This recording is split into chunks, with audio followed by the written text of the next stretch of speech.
So from this video we will start modern physics।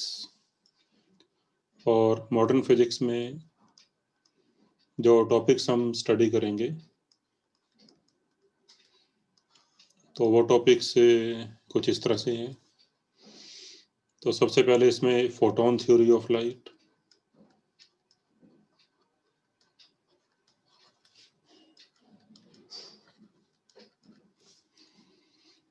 Then photoelectric effect,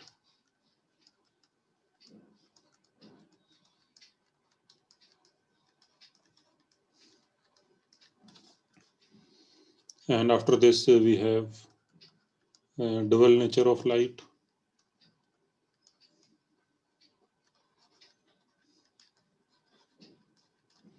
then we study about atoms and nucleus, atoms and nuclei, and then semiconductors and communication।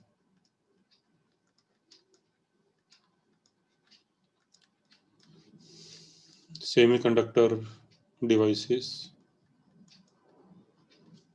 and communication. So these are the chapters which we will study in modern physics. So first we take photon theory of light.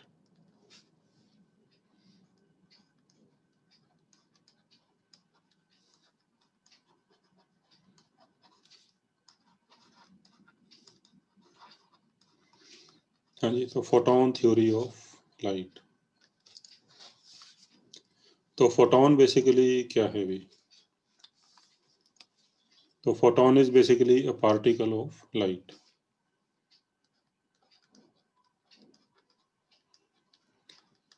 Photon is a particle of light।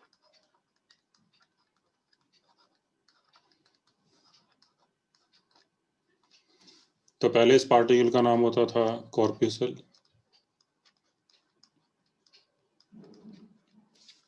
but now the name of the particle of light is photon। Photon is basically the quantum of light।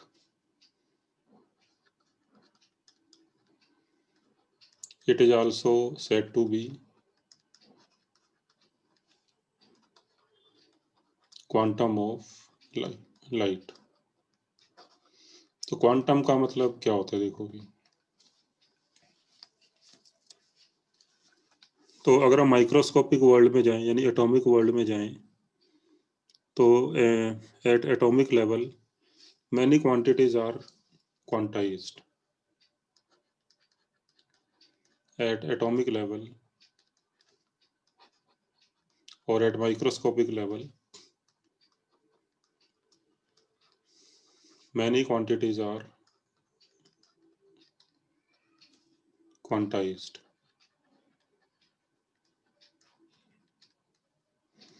तो इसका मतलब है कि जो ये quantities हैं so they are found only in certain minimum amounts। so these quantities are found only in certain minimum amount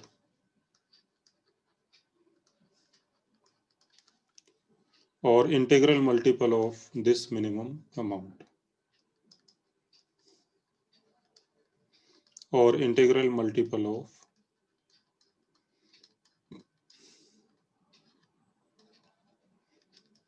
this minimum amount। ये जो मिनिमम अमाउंट है किसी क्वांटिटी की इसको बोलते हैं क्वांटम। जैसे for example charge is quantized, ये हमने स्टडी किया था अभी। चार्ज इज क्वांटाइज्ड मतलब किसी बॉडी के ऊपर जो चार्ज है तो चार्ज की वैल्यू उस पर या तो प्लस माइनस ई हो सकती है या प्लस माइनस 2e हो सकती है या plus minus 3e and so on. यानी किसी बॉडी पे चार्ज या तो e हो सकता है या 2e या 3e, इनके बीच में नहीं हो सकता, लाइक 1.5e या 2.5e। तो इस तरह से किसी बॉडी पे चार्ज नहीं हो सकता। तो फिर जो चार्ज की मिनिमम अमाउंट है वो है E के इक्वल, तो E becomes the quantum of charge. So this minimum amount of that quantity is known as its quantum. So this minimum amount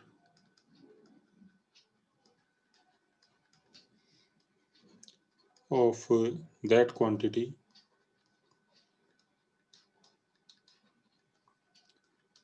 is known as quantum.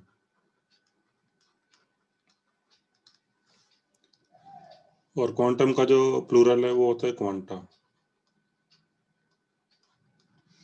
तो quanta होता है भी plural of quantum.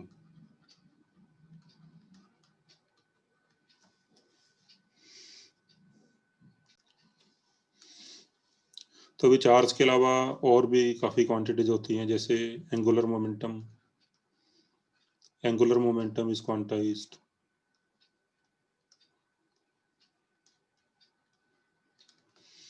या फिर हमने देखा था कि magnetic moment is also quantized.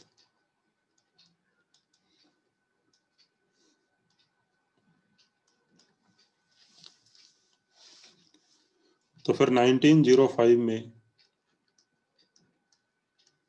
in 1905 तो आइंस्टीन ने ये बोला कि just like other quantities, light is also quantized और electromagnetic radiations are also quantized. तो आइंस्टीन सेड दैट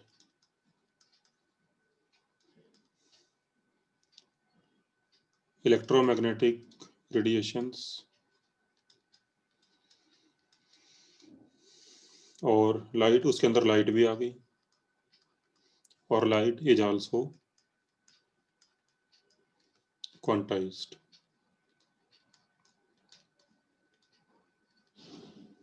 और जो इसकी स्मॉलेस्ट क्वांटिटी है लाइट की, that is named as photon. तो photon is the quantum of light, or it is the smallest particle of light. Means light is made of photons.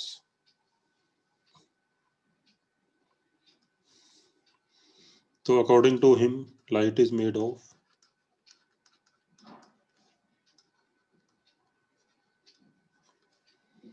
elementary particles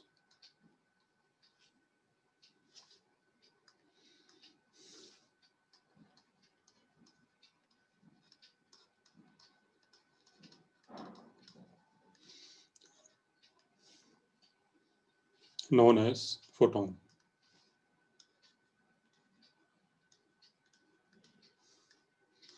तो उसने light के particles को नाम दिया photon. तो जब भी कोई ऑब्जेक्ट लाइट को एब्जॉर्ब करते हैं या इमिट करते हैं तो फोटॉन्स की टर्म्स में होते हैं, यानी एब्जॉर्प्शन और इमिशन ऑफ लाइट। एब्जॉर्प्शन और emission of light takes place in terms of photons. तो इसके बाद अभी फिर किसी फोटोन की एनर्जी क्या होगी। तो नेक्स्ट पॉइंट अभी एनर्जी ऑफ फोटोन।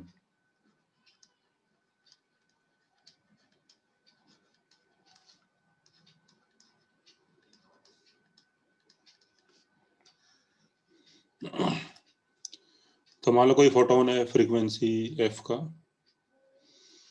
तो इसमें देखो कि फार्मूला होता है C = F लैम्बडा। मान लो कोई फोटोन है फ्रीक्वेंसी एफ का, वेवलेंथ लैम्बडा का, तो उसकी वेलोसिटी होती है C, तो C = F लैम्बडा। तो यहाँ पर C की वैल्यू है velocity of light in vacuum, तो C = 3 × 10⁸ metre per second. So we consider a photon of frequency f.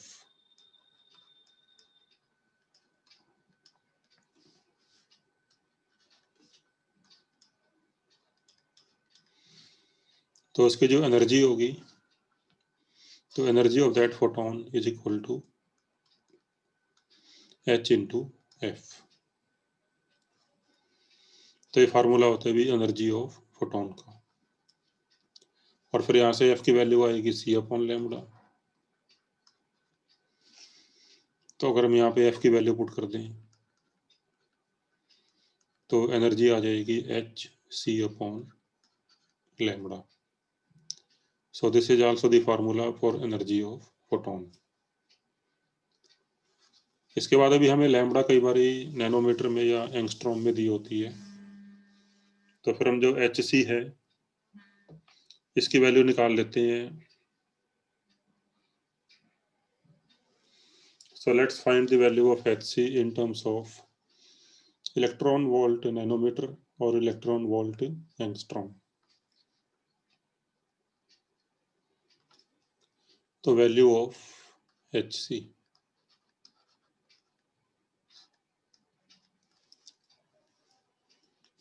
अच्छा जो H है, H होता है प्लैंक्स कांस्टेंट और इसकी वैल्यू होती है 6.63 इंटू 10 की पावर -34 जूल सेकेंड।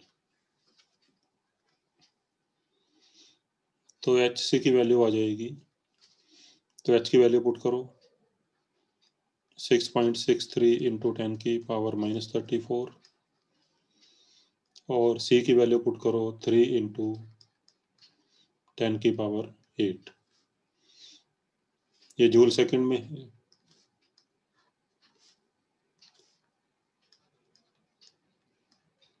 और ये मीटर पर सेकंड में है।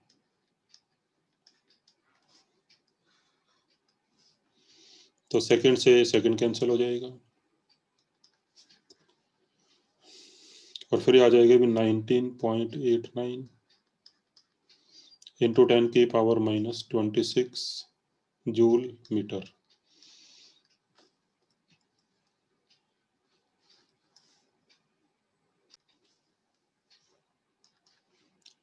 इसके बाद भी 1 electron volt is equal to 1.6 into 10 की पावर -19 इलेक्ट्रॉन जूल के बराबर होता है।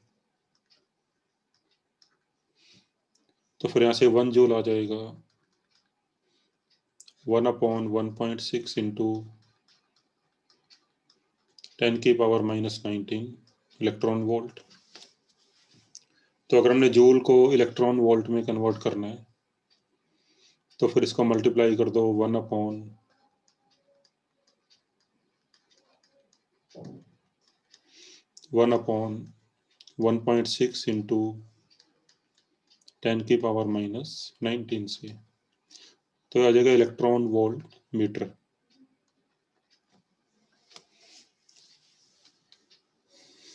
और भी अगर हमने इसको नैनोमीटर में कन्वर्ट करना है तो 1 मीटर होता है 10 की पावर 9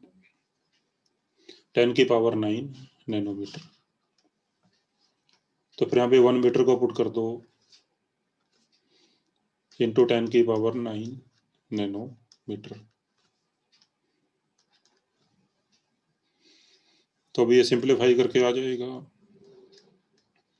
1243 इलेक्ट्रॉन वोल्ट नैनोमीटर।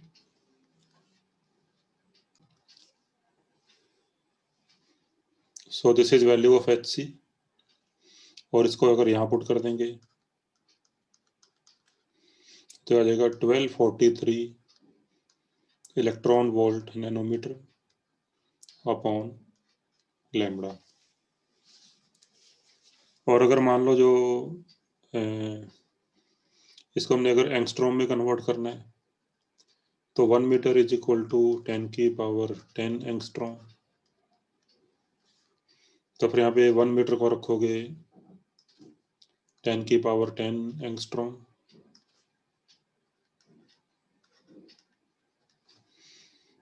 तो फिर आएगा 12,430 इलेक्ट्रॉन वोल्ट एंगस्ट्रॉम।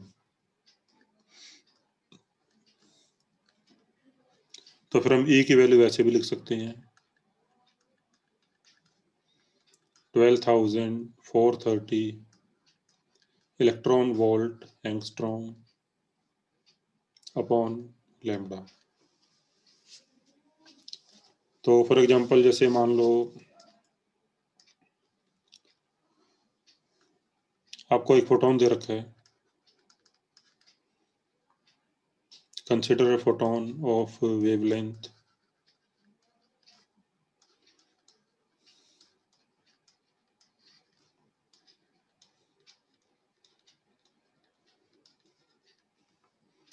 600 nanometer.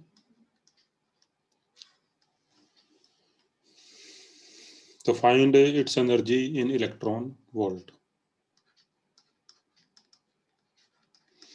तो find its energy in electron volt.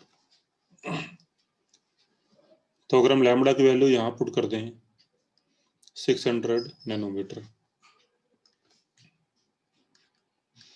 देखो वैसे तो हम यहाँ से भी निकाल सकते हैं,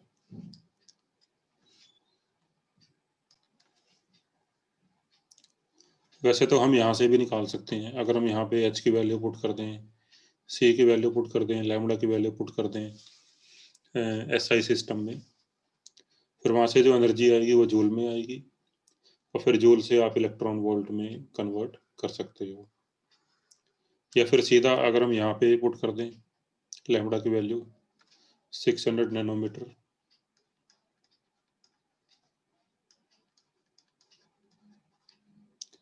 तो put the value of lambda 600 nanometre, तो नैनोमीटर से नैनोमीटर कैंसिल हो जाएगा और ये आ जाएगा 2.07, और यहाँ बचेगा इलेक्ट्रॉन वोल्ट। तो यहाँ से डायरेक्ट आपका आंसर आ जाएगा इलेक्ट्रॉन वोल्ट में, ठीक है।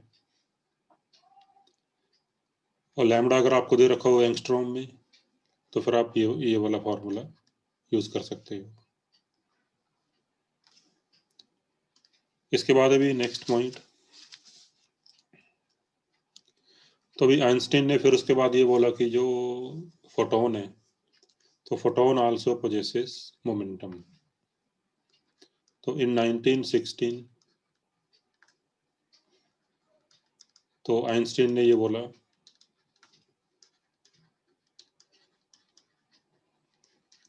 said that photon also possesses momentum.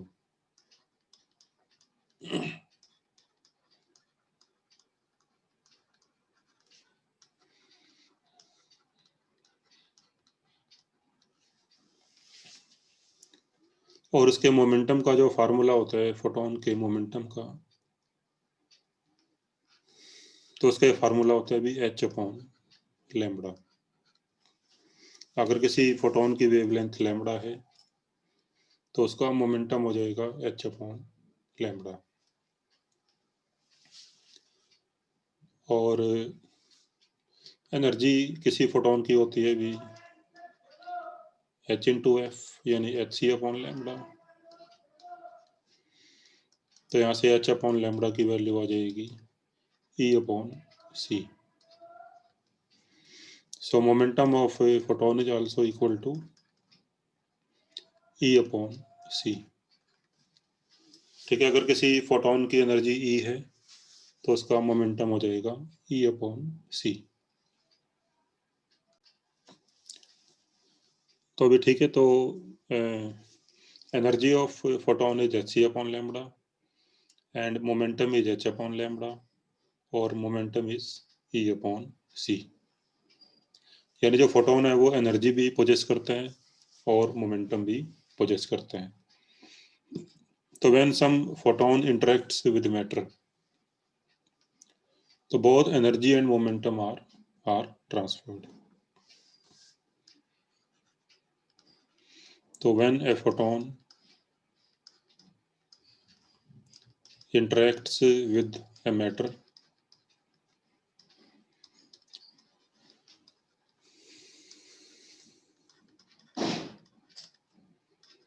both energy and momentum are transferred.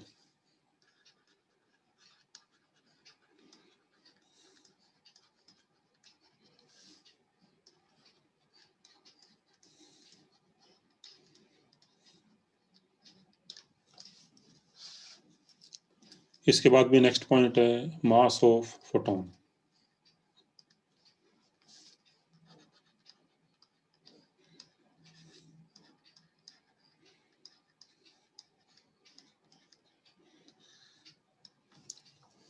देखो रेस्ट मास तो फोटोन का 0 होता है, a photon does not exist at rest, तो rest mass of a photon is 0।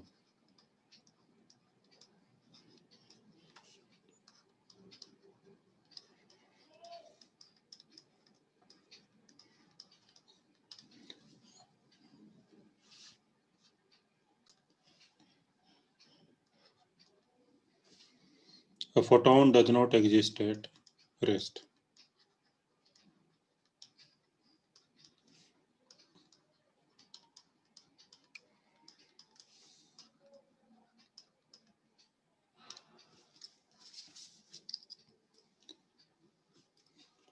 तो फिर जो इक्विवेलेंट मास है फोटोन का वो हम ऐसे निकाल सकते हैं, जैसे आपको पता है भी जो एनर्जी और मास में जो रिलेशन होती है, तो that relation is E equal to mc²। तो मान लो किसी फोटोन का मास अगर m है, जब वो फोटोन मूव कर रहा है तो उसका मास मान लो m है, तो फिर इसकी टोटल एनर्जी हो जाएगी mc², and energy of photon is hc/λ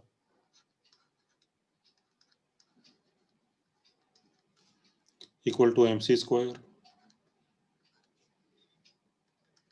तो c से c कैंसिल, तो यहाँ से m आ जाएगा h/c⁴।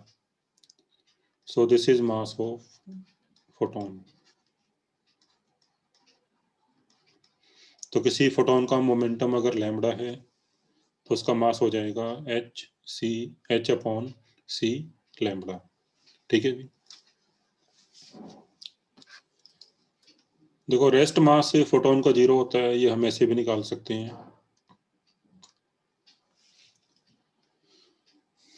जैसे मान लो जब कोई बॉडी रेस्ट पे है,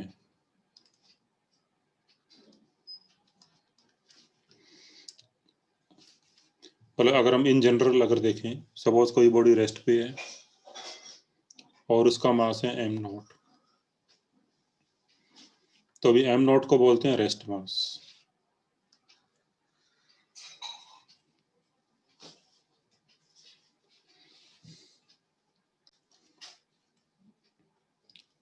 और अगर मान लो ये बॉडी किसी वेलोसिटी से मूव करना शुरू कर दे,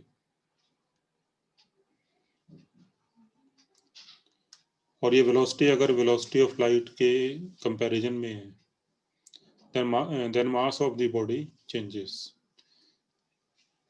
मतलब according to Einstein's theory of relativity, mass depends upon velocity. तो अगर कोई बॉडी जिसका रेस्ट मास m0 है, अगर वो बॉडी किसी वेलोसिटी v से चलना शुरू कर दे, तो फिर उसका मास हो जाता है m, और m का ये फार्मूला होता है अभी m0/√1 minus v²/c²।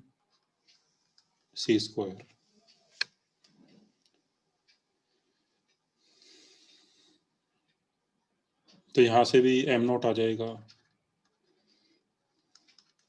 m into √1 minus v²/c²। But for a photon,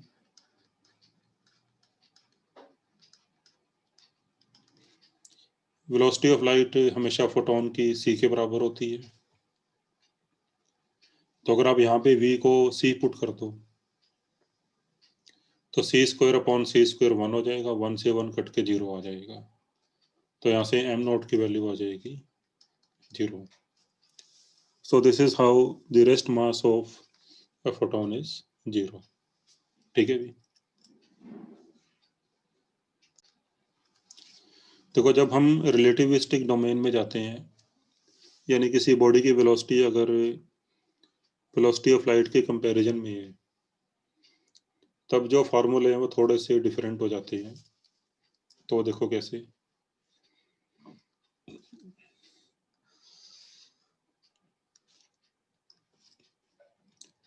मान लो कोई बॉडी अगर रेस्ट पे है और उसका मास है m not,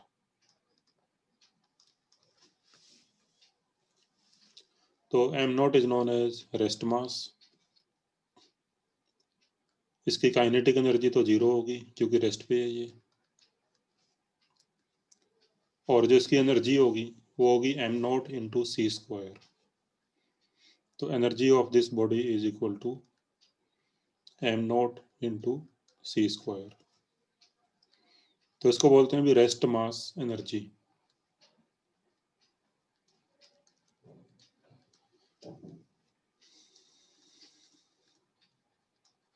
so this is known as rest mass energy.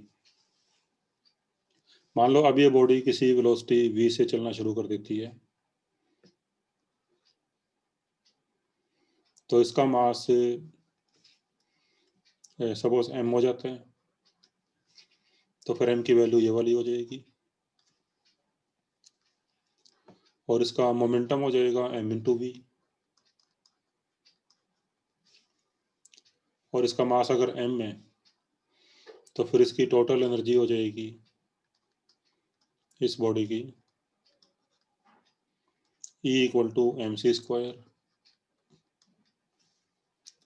Now this total energy is made of two parts, rest mass energy plus kinetic energy। तो फिर जो काइनेटिक एनर्जी है, मतलब total energy is made of two parts,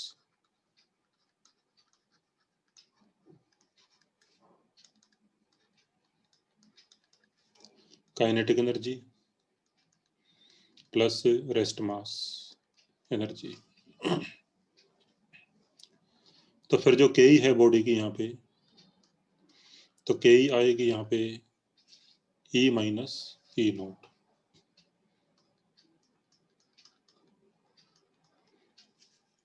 तो यहाँ पे अगर आप के को ऐसे लिखो हाफ एम वी स्क्वायर, तो फिर ये फॉर्मूला सही नहीं होगा। तो k equal to half m v square, so this is not correct. ये फॉर्मूला तभी लगता है जब v की वैल्यू c के कंपैरिजन में काफ़ी कम हो, ठीक है भी, अदरवाइज फिर ये फार्मूला हम यहाँ पे नहीं लगा पाएंगे। तो फिर हमें काइनेटिक एनर्जी इस फार्मूले से निकालनी पड़ेगी, total energy minus rest mass energy.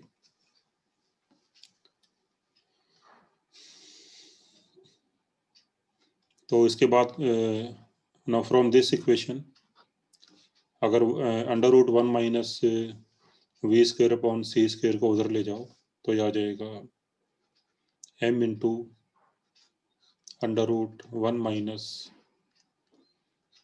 We square upon c square equal to m not.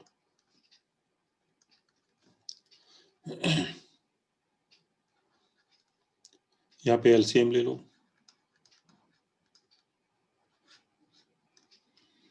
Upon c square, तो सी स्क्वायर रूट से निकल के सी हो जाएगा, और सी को इधर ले जाओ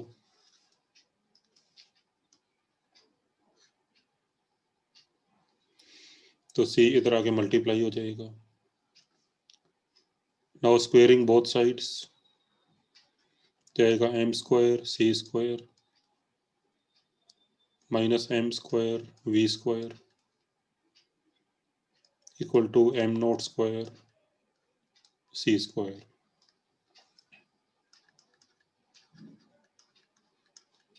M into v is momentum, तो ये आ जाएगा पी का square m not square C square. Now multiply both sides by c square, तो ये आ जाएगा भी m स्क्वायर इंटू सी की power 4 minus P square C square equal to am not square into C की power 4। अब जो ये एम स्क्वायर इंटू सी की पावर 4 है, ये हो जाएगा टोटल एनर्जी का स्क्वायर, और इसको उधर ले जाओ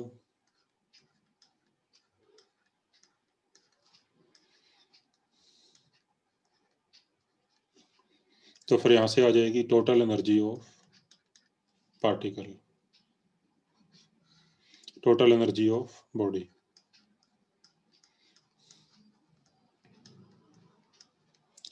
तो अगर मान लो कोई बॉडी है जिसका रेस्ट मास m0 है and now it is moving with velocity v, तो उसका मोमेंटम हो जाएगा p, that is m into v. और फिर मोमेंटम और m0 की वैल्यू यहाँ पुट करके you can find the total energy of the body. तो फिर आ जाएगी टोटल एनर्जी ऑफ बॉडी।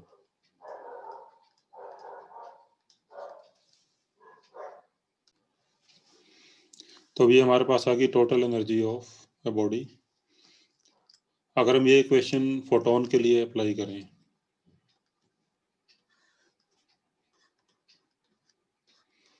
तो भी फॉर फोटोन रेस्ट मास 0 के बराबर है। तो अगर आप यहाँ पे m0 को 0 पुट कर दो यहाँ पे, तो यहाँ से आ जाएगा e square equal to p square c square,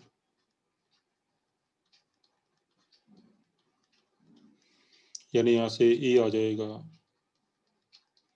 p into c, और फिर मोमेंटम आ जाएगा e upon c। So this is how the momentum of photon is found. तो ये फार्मूला हमने जो पहले लिखा था p equal to e upon c, और फिर इससे ये भी आ जाएगा h अपॉन लैम्बडा। ठीक है, तो e अपॉन c से फिर हम ये h अपॉन लैम्बडा निकाल सकते हैं यहाँ से।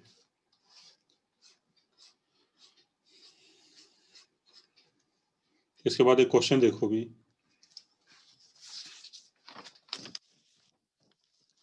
Consider an electron which has a kinetic energy of 10 electron volt.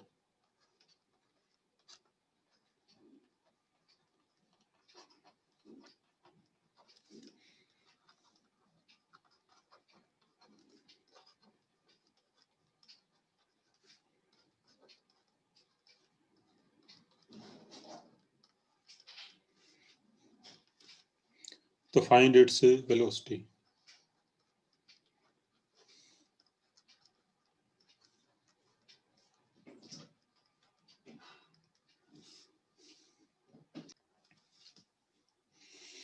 तो देखो इसमें जो मास है इलेक्ट्रॉन का वो इतना होता है भी 9.1 इंटू 10 की पावर -31 kg।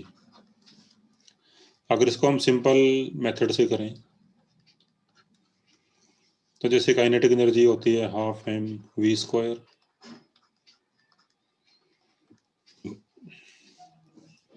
ये 10 किलो इलेक्ट्रॉन वोल्ट है, सॉरी 10 किलो इलेक्ट्रॉन वोल्ट।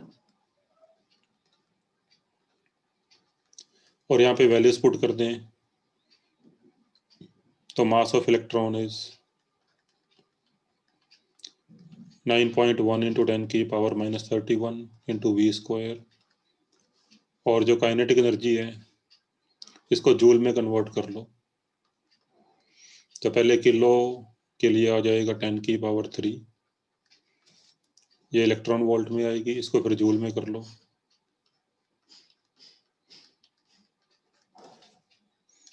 और फिर यहाँ से सॉल्व करके अगर हम v निकालते हैं तो यहाँ से v की वैल्यू आती है 0.6 इंटू 10 की पावर 8 मीटर पर सेकेंड, जो कि वेलोसिटी ऑफ लाइट से काफ़ी कम है।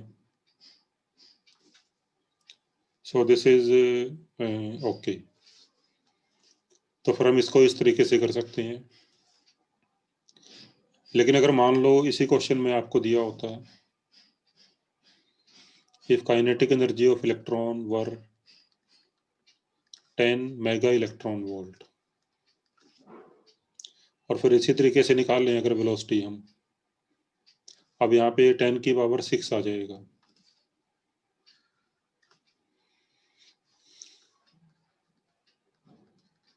तो सेम मेथड से अगर निकालें, अप्लाई द सेम फार्मूला,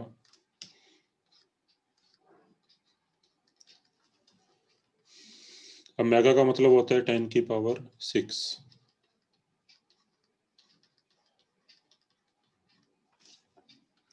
तो यहाँ से वेलोसिटी आती है निकल के 1.87 इंटू 10⁹ मीटर पर second, and which is greater than the velocity of light. So that means this is not possible, क्योंकि किसी भी ऑब्जेक्ट की वेलोसिटी ऑफ लाइट से ज़्यादा नहीं हो सकती। तो फिर इस तरह से हम इस केस में हम इस फार्मूले से नहीं कर सकते। तो फिर इसकी वेलोसिटी निकालने के लिए फिर हमें ये रिलेटिविस्टिक फार्मूले यूज़ करने पड़ेंगे जो हमने यहाँ पे ड्राइव करा है ये। तो फिर हमें ये फार्मूले यहाँ पे यूज़ करने पड़ेंगे। तो देखो वो कैसे।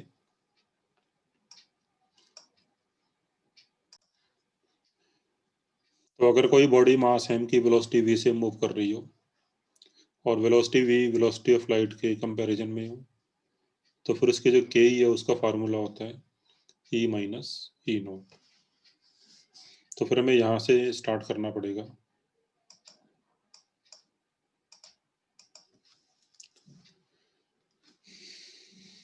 तो अभी k is equal to e minus e not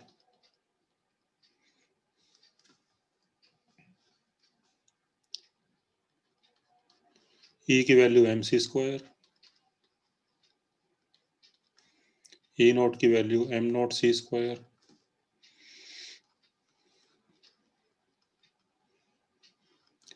और फिर m की वैल्यू होती है m0 upon √1 minus v² upon c²। तो अब इस इक्वेशन को सिंप्लीफाई करके फिर यहाँ से वेलोसिटी की वैल्यू आएगी। तो देखो इसको हम ऐसे लिख सकते हैं m0 मतलब k प्लस m0c², यानी m0c² को उधर ले गए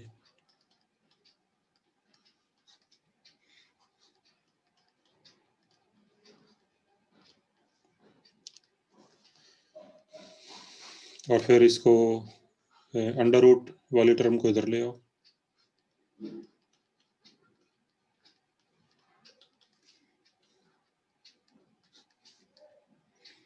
और k प्लस m0c² को नीचे ले आओ। स्क्वेयरिंग बोथ साइड करोगे तो ये रूट हट जाएगा और यहाँ पे स्क्वायर हो जाएगा। फिर यहाँ से v² अपॉन c² की वैल्यू आ जाएगी 1 माइनस m0 अपॉन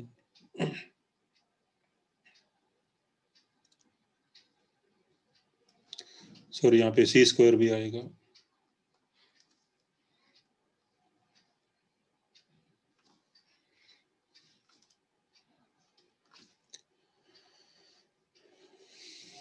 तो v² अपॉन c² की वैल्यू आ जाएगी 1 minus m0c² upon k plus m0c² का स्क्वायर। फिर दोनों तरफ रूट ले लो और c को उस तरफ ले जाओ। तो फिर यहाँ से वेलोसिटी आ जाएगी c अंडर रूट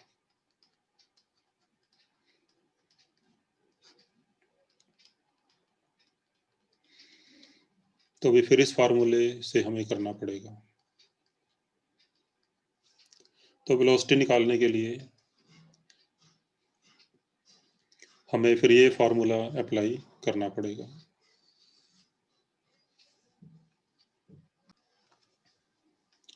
यहाँ पे जो m0c² है, so that is rest mass energy of electron हो जाएगी।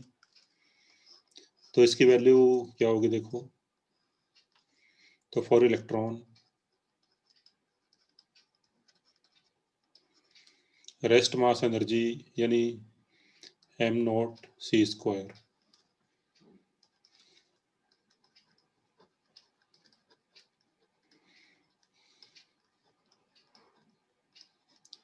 तो इसकी वैल्यू हो जाएगी भी, तो m naught is mass of electron, that is 9.1 into 10 की पावर -31, और c है वेलोसिटी ऑफ लाइट। तो ये आएगी जूल में,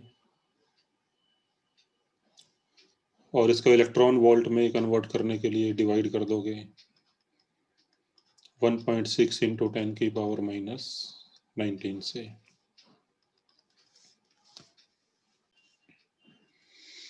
तो ये आएगा भी 0.511 इंटू 10 की पावर 6 इलेक्ट्रॉन वोल्ट, यानी 0.511 मेगा इलेक्ट्रॉन वोल्ट।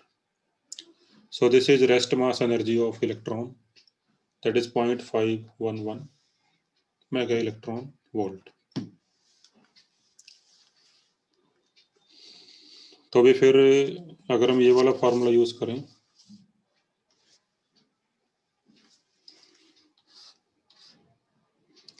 तो to find velocity now we should use this formula. इसमें m नॉट c स्क्वायर की वैल्यू ये वाली आ जाएगी 0.511, और k हमें दे रखा है 10 मेगा इलेक्ट्रॉन वोल्ट। तो फिर यहाँ पे अगर वैल्यू पुट करें तो आ जाएगा c under root 1 minus 0.511 upon k है 10। ये सारे मेगा इलेक्ट्रॉन वोल्ट में ही है।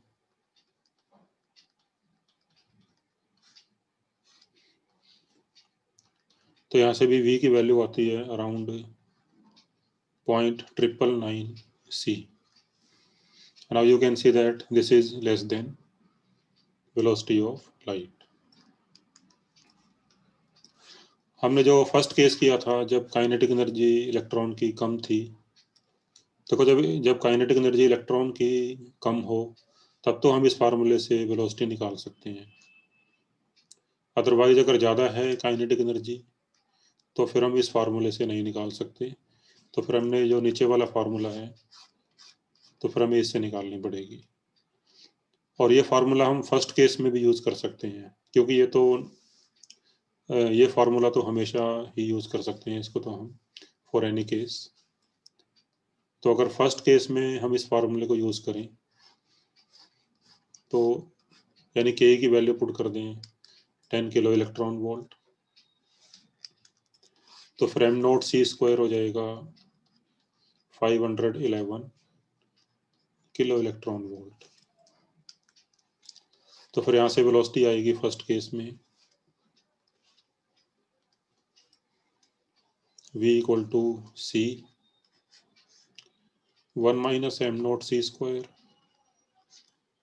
Upon K plus M not C square इसका स्क्वायर। तो अब यहाँ से इसकी वैल्यू आती है 5.8 इंटू मतलब 0.58 इंटू 10 की पावर 7 सॉरी 10 की पावर 8। तो एग्जैक्ट वैल्यू वेलोसिटी की फिर ये वाली होगी, और हमने जो पहले निकाली थी वो इतनी निकाली थी, तो ये काफ़ी क्लोज है भी वैल्यू।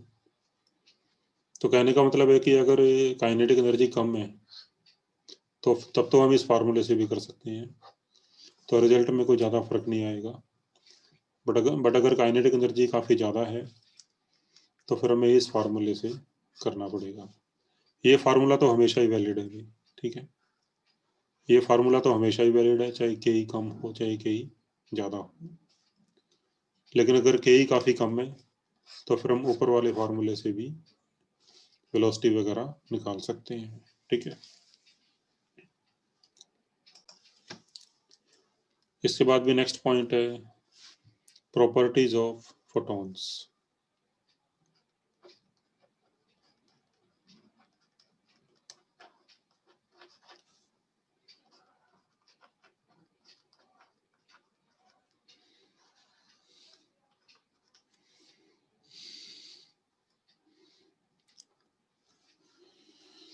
देखो कोई भी जो सोर्स है वो रेडिएशन इमिट करता है in terms of photons.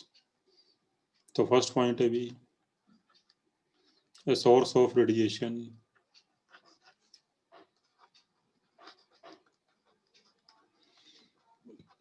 emits energy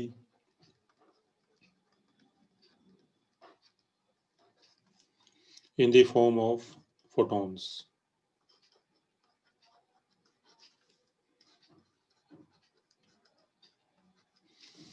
which travel in the straight line with the speed of light.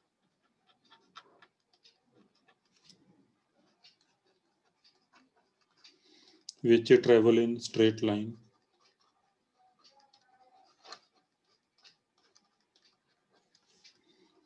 with the speed of light.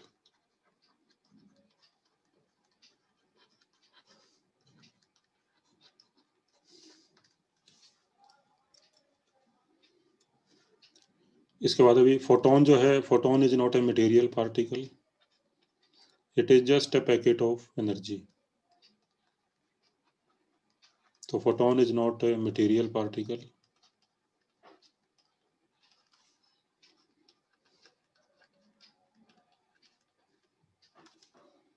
it is a packet of energy.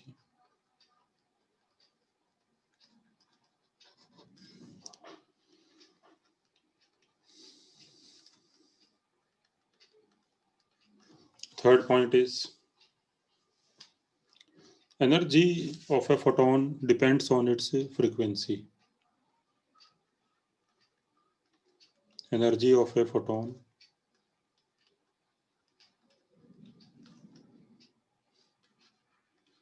depends on its frequency.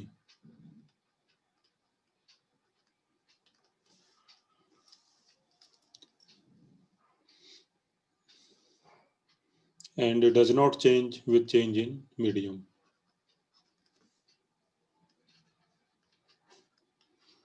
And does not change with change in medium. देखो जब medium change होता है तो frequency change नहीं होती है, wavelength और velocity change हो जाती है, लेकिन फ्रीक्वेंसी चेंज नहीं होती है। और जो एनर्जी है फोटोन की वो h/f होती है। तो फ्रीक्वेंसी सेम रहेगी तो एनर्जी भी सेम रहेगी।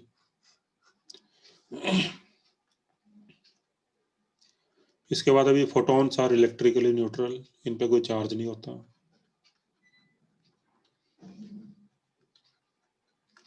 Photons are electrically neutral.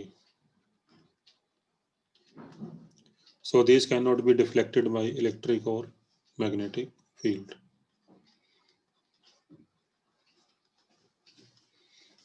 So these can't be deflected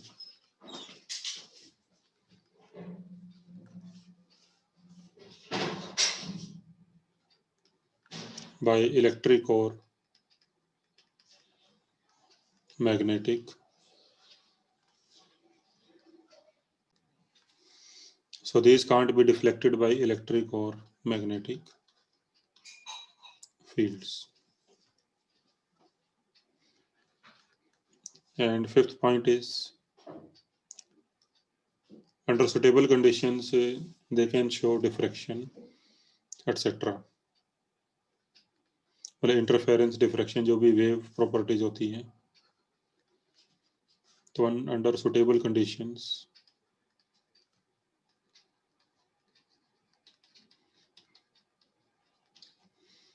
these can show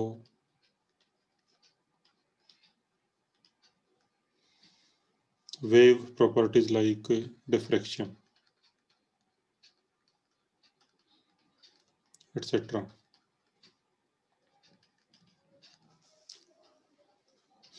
And sixth point is that a photon does not exist at rest. Its rest mass is 0.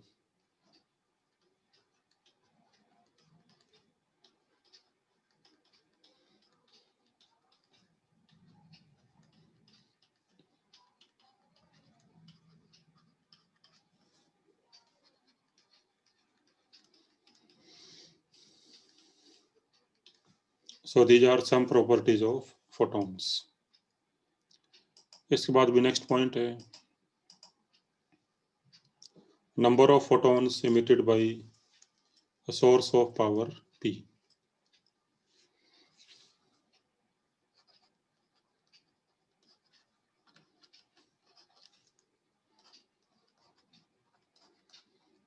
Number of photons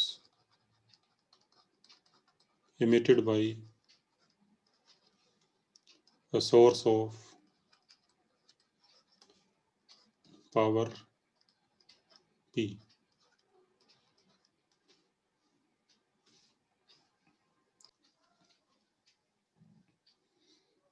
तो मान लो भी कोई एक ये source है power P का,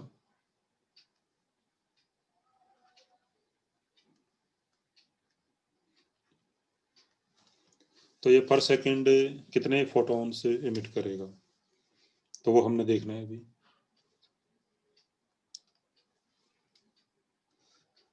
तो let it emits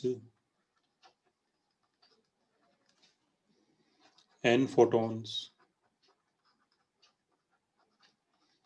in time t, और मान लो सोर्स की फ्रीक्वेंसी f है,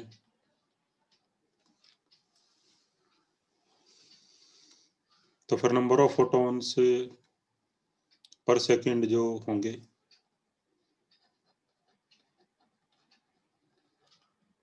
तो नंबर ऑफ फोटॉन्स emitted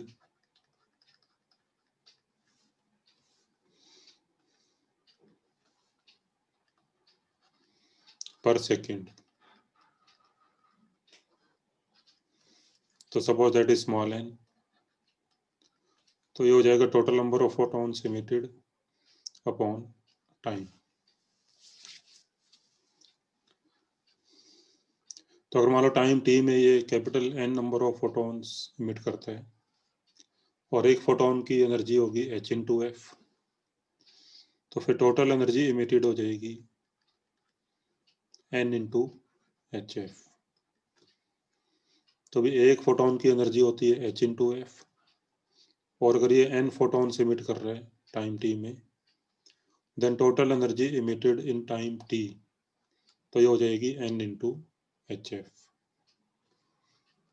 और फिर पावर हो जाएगी energy upon time.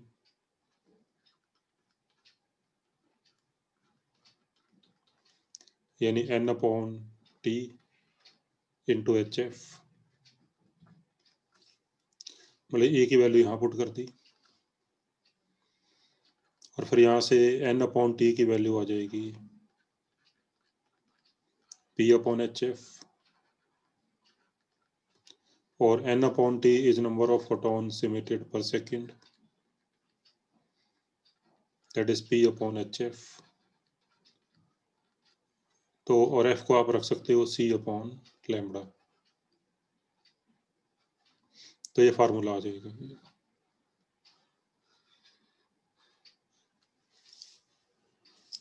So this is number of photons emitted per second by a source of power P, जिसकी फ्रीक्वेंसी f है और वेवलेंथ है लैम्बडा।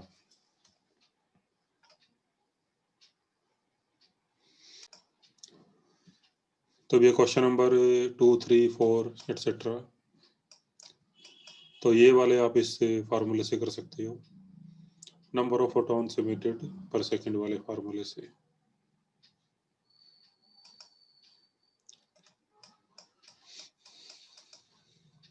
इसके बाद अभी next point,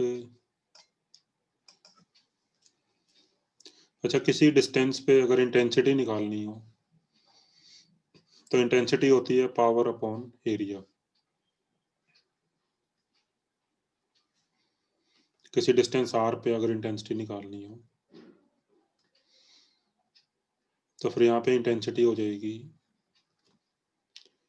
power upon area, और एरिया हो जाएगा 4 pi r square, because after travelling a distance of r, क्योंकि जो एनर्जी है वो चारों तरफ निकलेगी, तो डिस्टेंस r चलने के बाद जो ये पावर p है, so that will pass through the surface area of 4 pi r square. तो फिर इंटेंसिटी होती है पावर अपॉन एरिया, तो एरिया हो जाएगा 4πr²।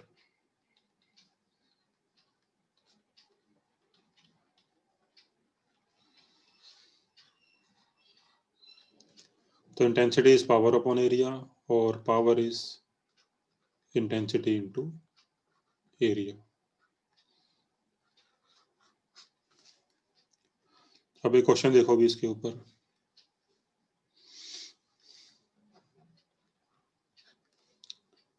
मान लो कोई एक ये सोर्स है पावर P का,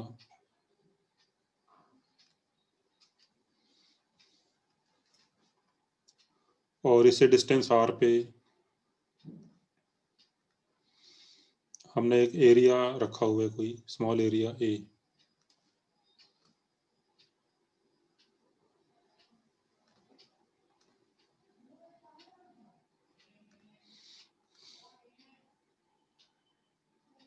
ये कोई एक स्मॉल एरिया A रखा हमने,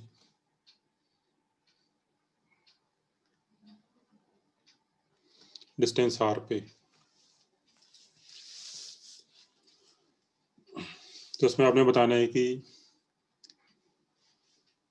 find the power received by area A।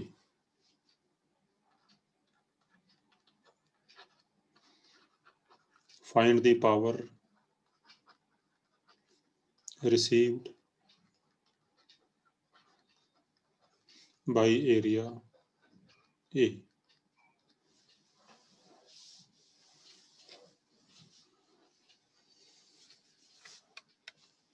तो देखो यहाँ पे जो इंटेंसिटी होगी इस पॉइंट पे, तो यहाँ पे इंटेंसिटी होगी, पीछे हमने जो फार्मूला किया, P/4πr²। तो intensity at a distance R is equal to P/4πr²। और फिर हमने बताना है कि जो एरिया A है ये कितनी पावर रिसीव कर रहा है। तो उसके लिए फिर हम ये लगा सकते हैं formula, power is intensity into area. So power received by area A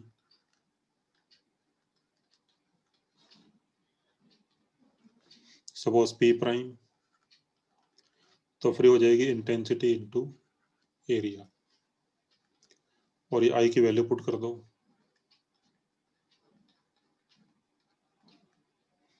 तो ये आपका आंसर आ जाएगा।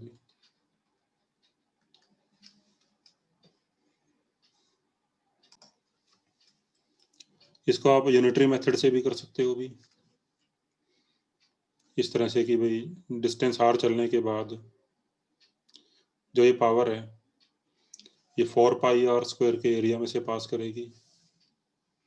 तो power passing through the area of 4πr², मतलब 4πr² के एरिया में से पावर P जा रही है, तो 1 में से कितनी और फिर A में से कितनी, तो फिर आपका ये आंसर आ जाएगा ये। ठीक है, इसके बाद ये सेकंड क्वेश्चन है,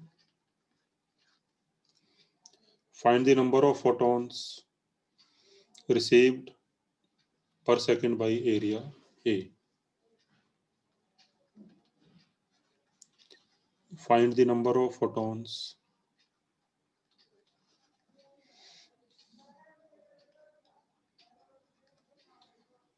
received per second by area A।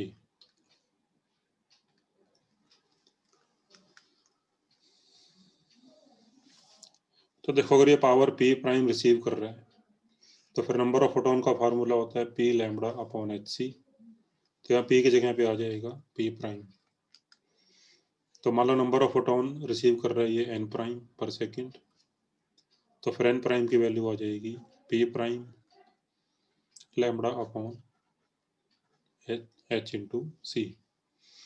और P' की वैल्यू आप यहाँ पुट कर सकते हो, तो फिर आ जाएगा PA(λ/4πr² इंटू hc।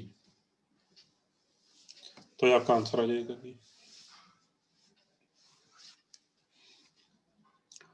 आप पी प्राइम की वैल्यू ये भी पुट कर सकते हो आई into A.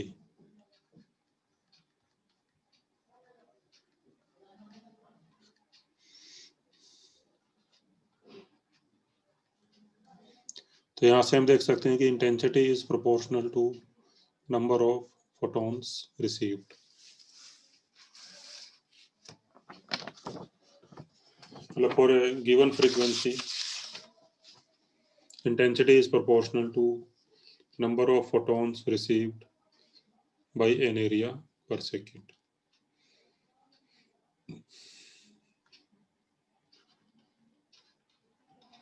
So for a given frequency,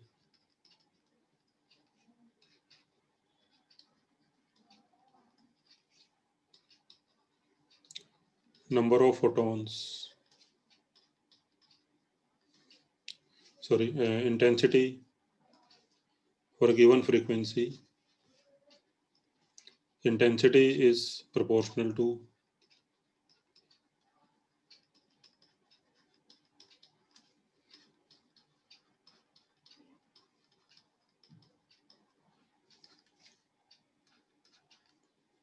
number of photons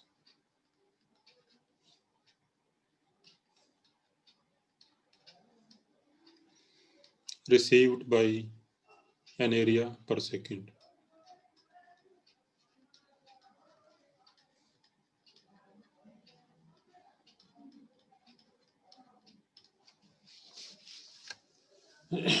इसके बाद भी नेक्स्ट पॉइंट है फोटोन फ्लक्स। फोटोन फ्लक्स क्या होता है?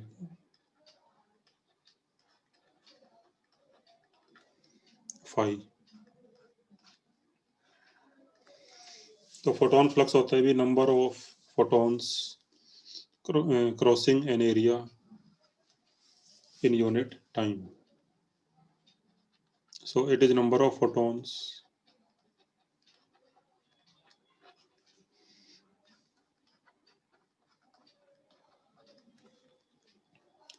crossing a unit area in unit time.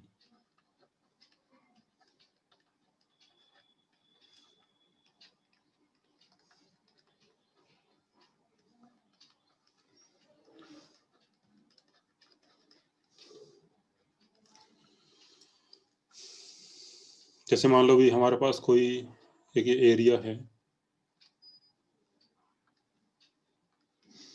Suppose कोई एरिया है ए और इसमें से कुछ फोटॉन्स क्रॉस कर रहे हैं इसको,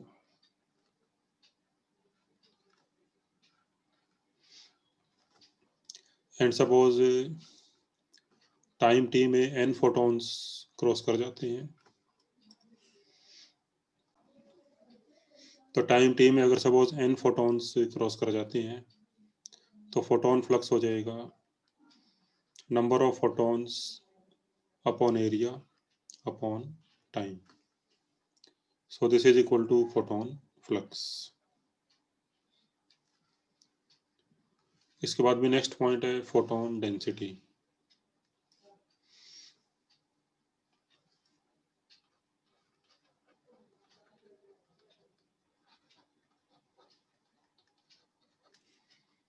रो। मान लो किसी स्पेस में कहीं पे फोटॉन्स भरे हुए हैं कहीं पे, तो फोटोन डेंसिटी हो जाएगी number of photons per unit volume. It is number of photons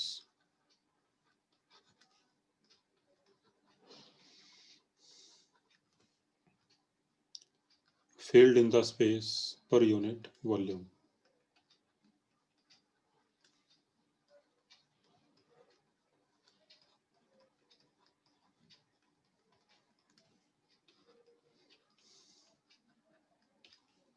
तो फोटोन डेंसिटी हो जाएगी number of photons per unit volume.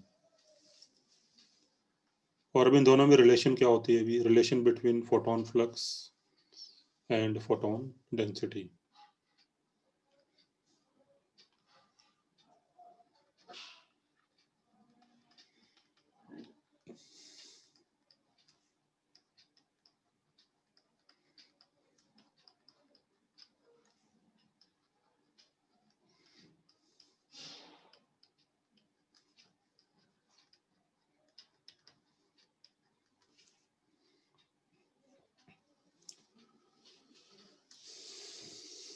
तो मान लो भैया कोई रीजन है area of cross section A का,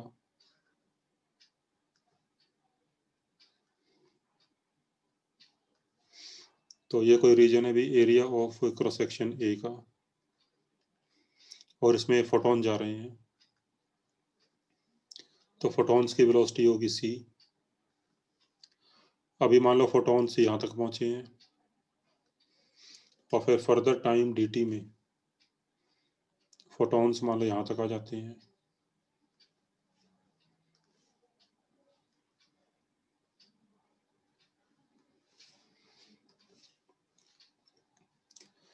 तो फिर ये सारा स्पेस फोटॉन से भर जाएगा।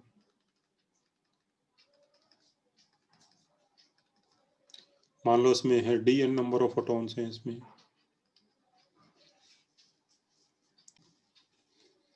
तो अभी टोटल नंबर ऑफ फोटॉन्स हैं इस स्पेस में dn, और टाइम dt में जो डिस्टेंस से ट्रेवल करेंगे फोटॉन, तो ये डिस्टेंस हो जाएगी c इंटू dt।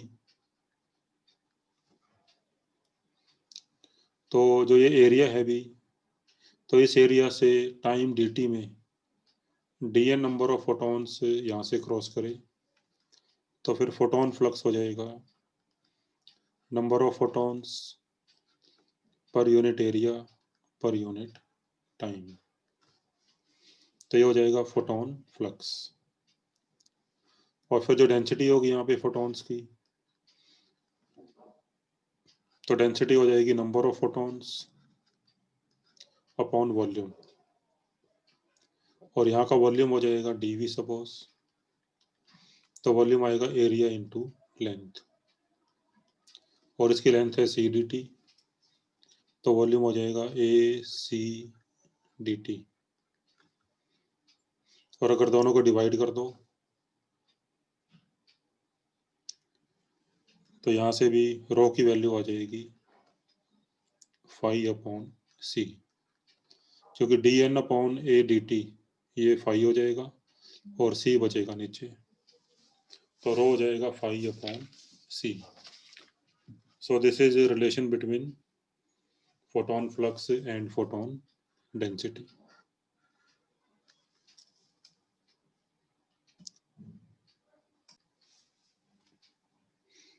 इसके बाद भी नेक्स्ट पॉइंट है रेडिएशन फोर्स एंड प्रेशर।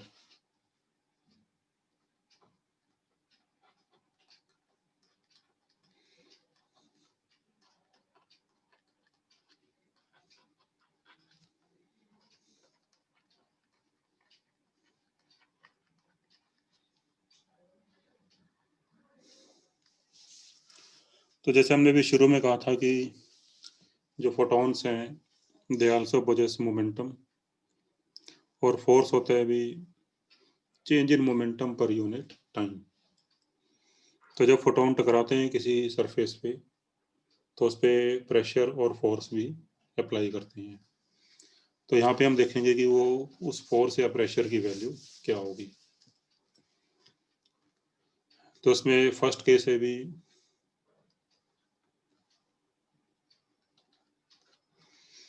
तो मान लो जैसे कोई एक ये सरफेस है, ये सरफेस है सपोज कंप्लीटली एब्जॉर्बिंग,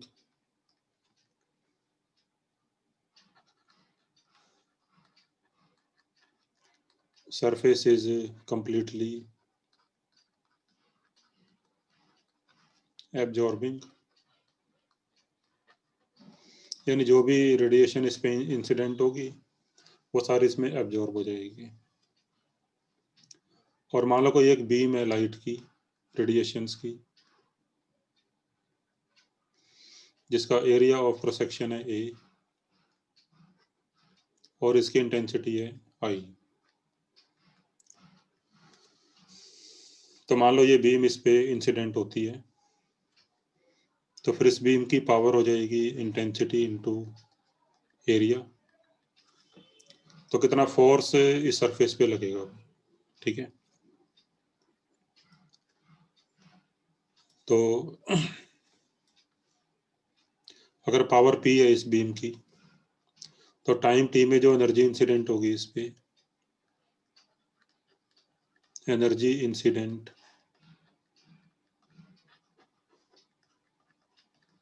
इन टाइम t। तो एनर्जी हो जाएगी पावर इनटू टाइम।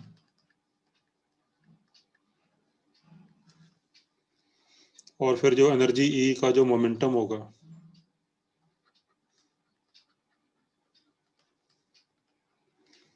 तो momentum incident in time t। तो मोमेंटम होता है भी एनर्जी अपॉन c, यानी pt अपॉन c।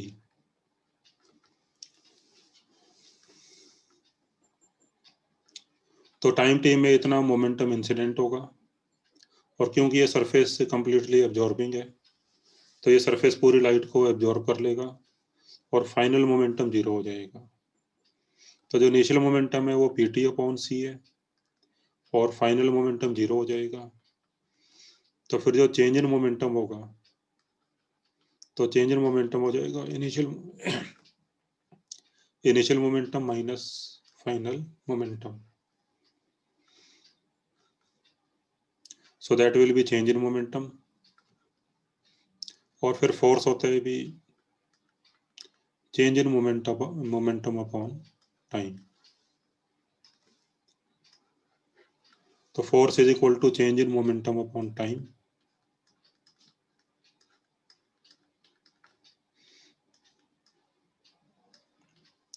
तो पी की स्मॉल p की वैल्यू पुट कर दो, pt अपॉन c।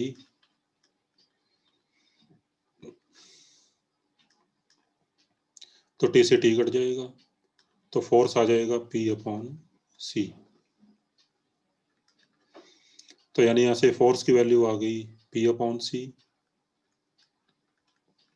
और p है I इंटू एरिया, तो I a अपॉन c। और फिर प्रेशर हो जाएगा भी force upon area,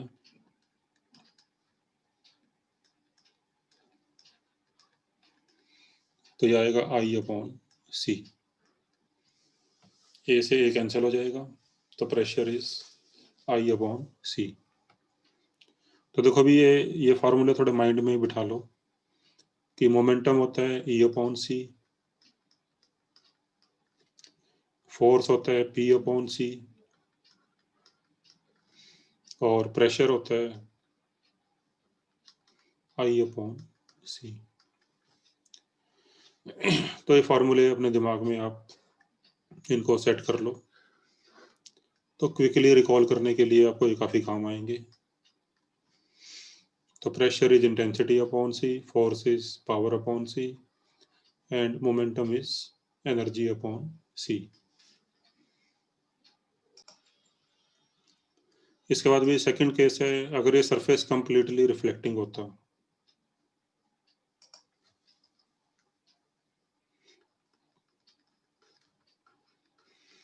if surface is completely reflecting,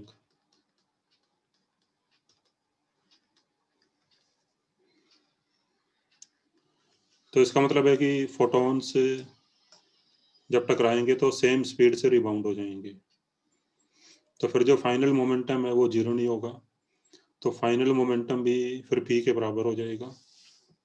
initial momentum अगर p है तो फाइनल मोमेंटम भी p के बराबर हो जाएगा, बट यहाँ पे साइन का डिफरेंस होगा।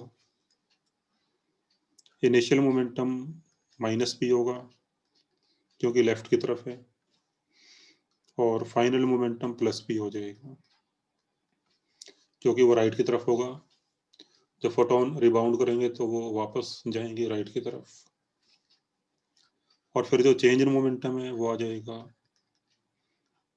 pf माइनस pi, तो आ जाएगा 2p, और फिर जो फोर्स है वो आ जाएगा change in momentum upon time, तो आएगा 2p अपॉन t। तो यहाँ पे फोर्स आया था p अपॉन t, और यहाँ पे इसका डबल हो जाएगा, तो फिर आ जाएगा 2p अपॉन c या 2ia अपॉन c, और प्रेशर हो जाएगा 2i अपॉन c। तो प्रेशर हो जाएगा फोर्स अपॉन एरिया, तो ये आएगा 2I/c। इसके बाद भी थर्ड केस है, अगर सरफेस ना तो परफेक्टली रिफ्लेक्टिंग हो और ना ही परफेक्टली एब्जॉर्बिंग हो, यानी कुछ पार्ट वो रिफ्लेक्ट कर रहा है, कुछ पार्ट एब्जॉर्ब कर रहा है। तो if the surface is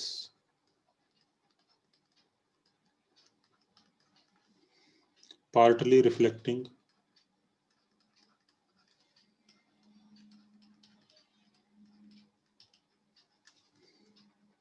and partly absorbing, तो उस केस में फोर्स या प्रेशर की वैल्यू क्या आएगी? तो उस केस में देखो, let R is the coefficient of reflection.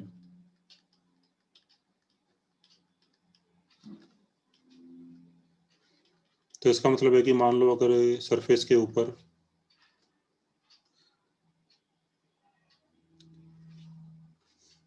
अगर मान लो I इंटेंसिटी इंसिडेंट होती है,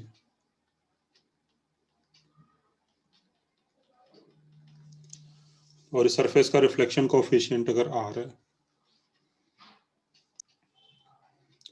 तो मान लो सरफेस ने इसका कुछ पार्ट रिफ्लेक्ट कर दिया, से IR पार्ट रिफ्लेक्ट कर दिया, I1 पार्ट रिफ्लेक्ट कर दिया, और I2 पार्ट इसने एब्जॉर्ब कर लिया। तो रिफ्लेक्शन कोफिशिएंट होता है भी intensity reflected upon incident intensity, तो ये R के बराबर हो जाएगी, और फिर यहाँ से I1 आ जाएगा R इंटू आई। जैसे मान लो R की वैल्यू 0.6 है, तो 60% रिफ्लेक्ट हो जाएगा और बाकी एब्जॉर्ब हो जाएगा। और फिर जब I2 की वैल्यू है तो बाकी एब्जॉर्ब हो जाएगा, I2 हो जाएगा I माइनस I1।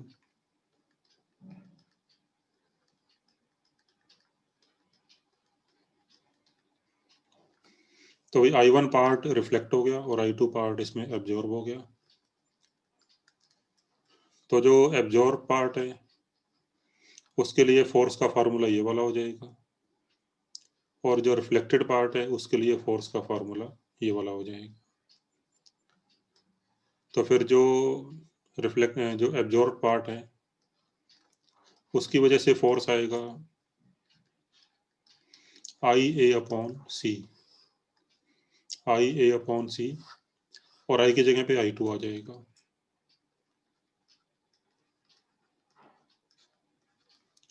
और जो रिफ्लेक्टेड पार्ट है उसकी वजह से ये वाला फार्मूला हो जाएगा 2IA/C, I की जगह पे I1 आ जाएगा।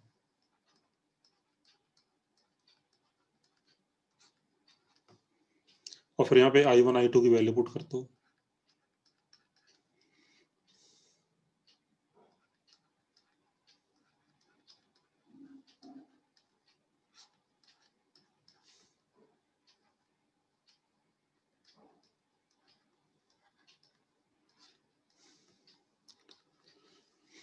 तो इसमें IA/C कॉमन आ जाएगा, और अंदर बचेगा 1 माइनस R प्लस 2R, तो ये आ जाएगा 1 प्लस R। तो ये फार्मूला आएगा फोर्स का, और प्रेशर हो जाएगा फोर्स अपॉन एरिया। तो प्रेशर आ जाएगा I/C इंटू 1 प्लस R। तो तब ये फार्मूला हो जाएगा।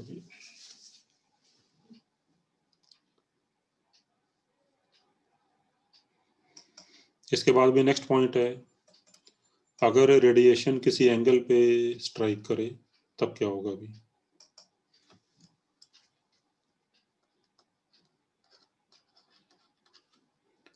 If radiation strikes at an angle of incidence theta,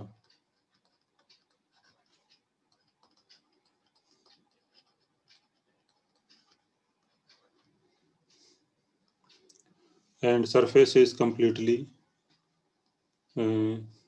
absorbing.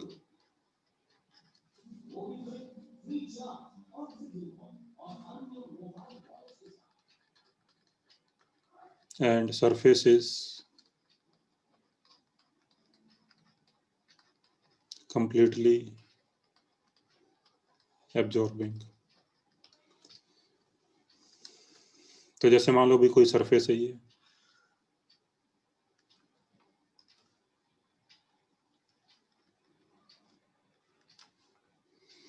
इस पे कोई बीम ऐसे इंसिडेंट होती है, लाइट बीम,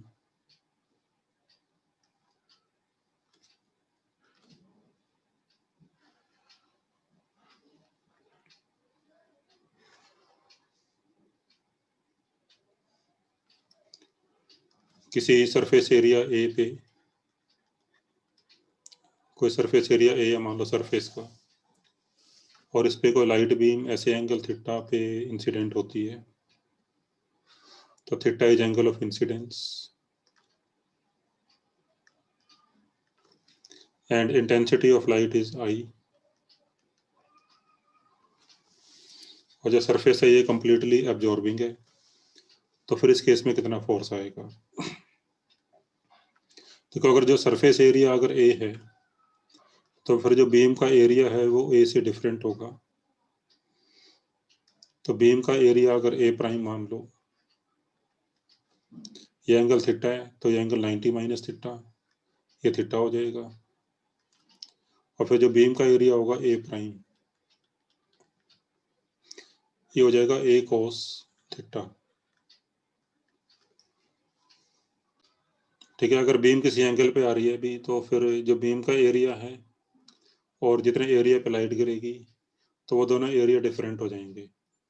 तो बीम का एरिया अगर ए प्राइम है and the surface on which the light is incident, उसका एरिया ए है, तो फिर यहाँ से हम लिख सकते हैं A prime will be equal to A cos theta. और फिर जो पावर होगी इसकी, तो पावर हो जाएगी आई इंटू एरिया, यानी आई ए कोस थीटा।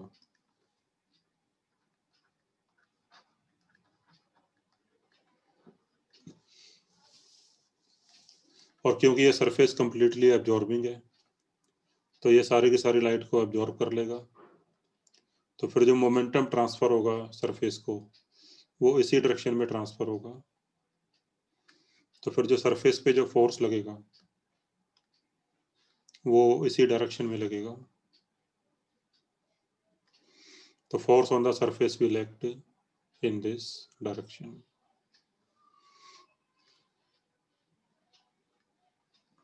यानी at an angle theta with vertical.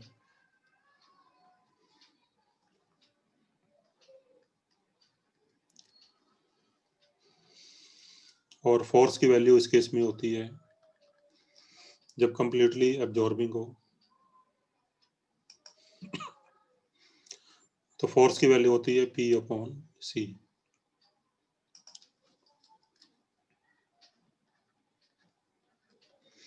यानी आई ए कॉस थीटा अपॉन C।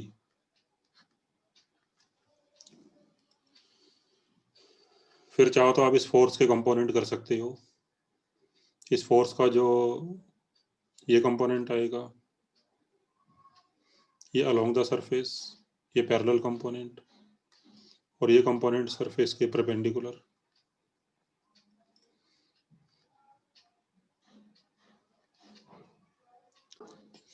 ठीक है, तो हमने फोर्स के कंपोनेंट कर दिए, तो ये कंपोनेंट फोर्स का ये वाला आएगा, ये कंपोनेंट इस तरफ आएगा, ये होगा एफ साइन थीटा, और ये कंपोनेंट इस तरफ आएगा, ये हो जाएगा एफ कोस थीटा। तो मान लो ये एफ परपेंडिकुलर है और ये एफ पैरेलल, तो एफ परपेंडिकुलर आ जाएगा F cos theta, that is I. तो एफ की वैल्यू पुट कर दो यहाँ पे, ये तो ये बन जाएगा I A cos square theta upon C, और एफ पैरेलल आएगा एफ साइन थीटा। तो again put the value of F, जाएगा I A cos theta sine theta upon C. तो फिर ये फोर्सेस लगेंगे इस केस में। इसके बाद अभी अगर इसी केस में अगर मान लो ये सरफेस से कंप्लीटली रिफ्लेक्टिंग होता तब क्या होगा?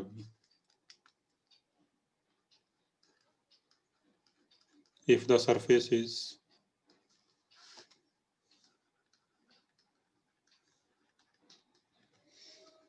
completely reflecting, तो लाइट एंगल पे गिर रही है और जो सरफेस है वो completely रिफ्लेक्टिंग है। तो देखो इस केस में फिर क्या होगा?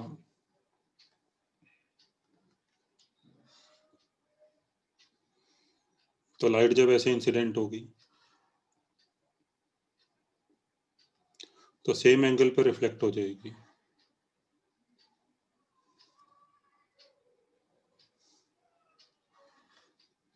तो फिर इसमें जो मोमेंटम चेंज है वो केवल वर्टिकल डायरेक्शन में आएगा, हॉरिजॉन्टल डायरेक्शन में कोई मोमेंटम चेंज नहीं आएगा। तो अगर इंसिडेंट मोमेंटम p है, इस तरफ होगा, तो रिफ्लेक्टेड मोमेंटम इस तरफ होगा, और फिर जो चेंज इन मोमेंटम आएगा वो आएगा 2p cos थीटा।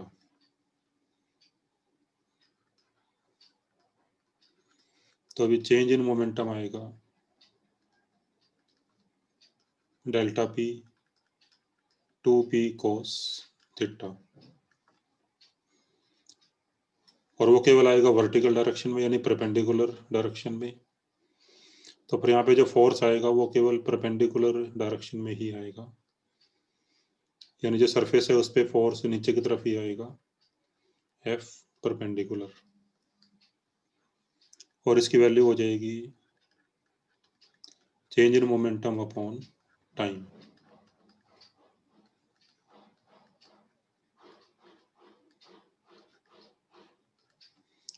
फिर P होता है भी E अपॉन सी,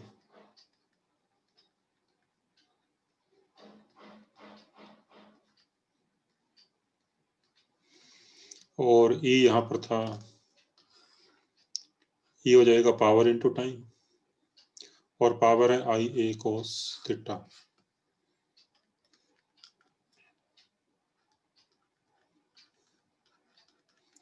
बोले एनर्जी अपॉन टाइम पावर हो जाएगा,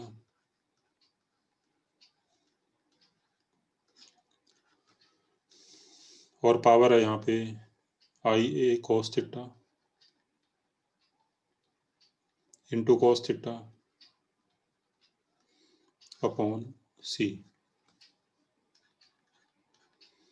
तो फिर यहाँ पे जो एफ परपेंडिकुलर जो फोर्स आएगा वो केवल परपेंडिकुलर डायरेक्शन में ही फोर्स आएगा यहाँ पे, और उसकी वैल्यू हो जाएगी 2ia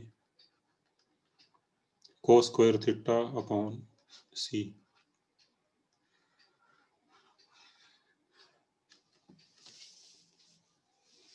और जो एफ पैरेलल है वो 0 हो जाएगा यहाँ पे।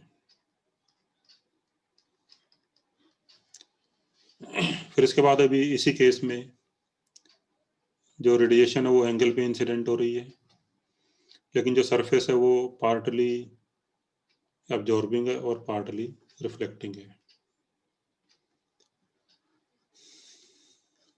Now if the surface is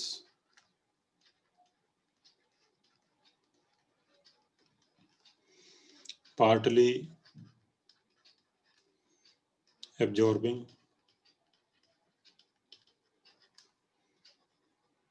and partly reflecting, and let R is reflection coefficient,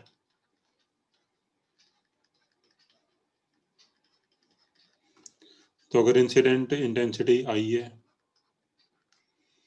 तो फिर जो रिफ्लेक्टेड पार्ट होगा वो हो जाएगा आई इंटू आर, और जो एब्जॉर्ब पार्ट है वो हो जाएगा I इंटू 1 माइनस R, जैसे हमने पहले किया था अभी।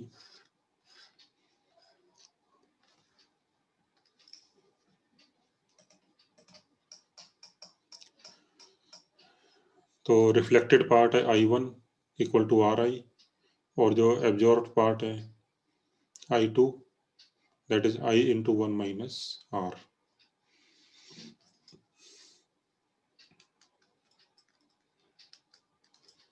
तो I1 यहाँ पे है रिफ्लेक्टेड पार्ट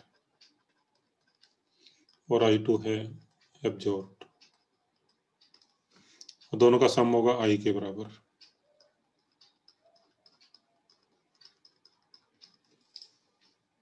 तो सेम तरीके से यहाँ पे भी I1 और I2 की वैल्यू आ जाएंगी,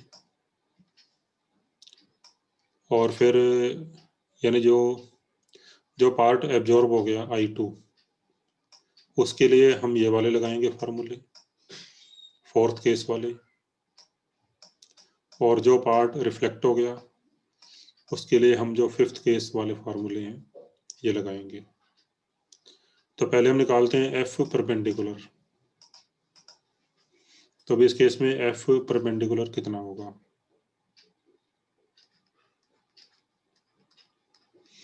तो F परपेंडिकुलर जो कंप्लीटली एब्जॉर्बिंग वाला पार्ट है, तो एब्जॉर्बिंग वाले पार्ट की वजह से है I A cos square theta upon C। यहाँ पे I की जगह पे I2 आ जाएगा जो पार्ट एब्जॉर्ब होगा, तो फिर आ जाएगा I2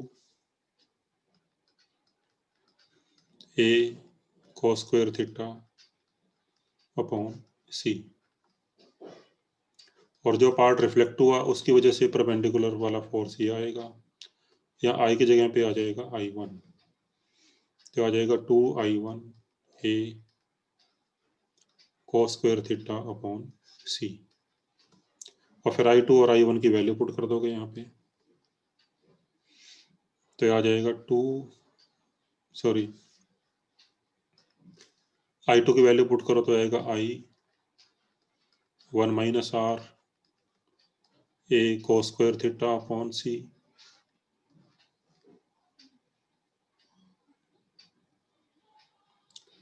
और I1 की वैल्यू पुट करो तो आएगा 2IR A cos square theta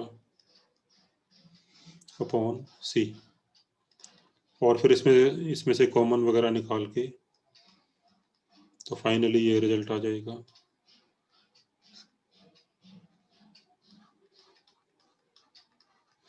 so this is F perpendicular, और F पैरेलल जो आएगा फोर्स,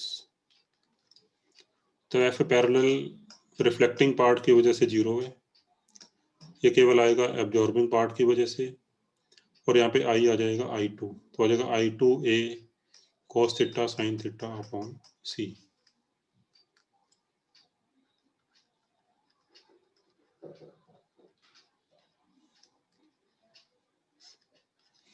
और फिर I2 की वैल्यू पुट कर दो,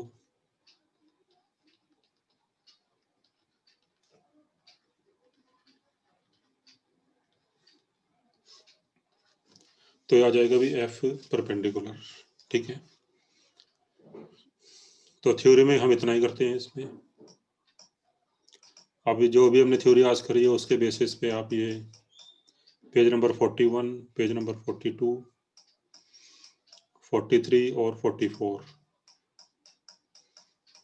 तो ये 4 पेज पे जो क्वेश्चन है ये आप ट्राई कर सकते हो।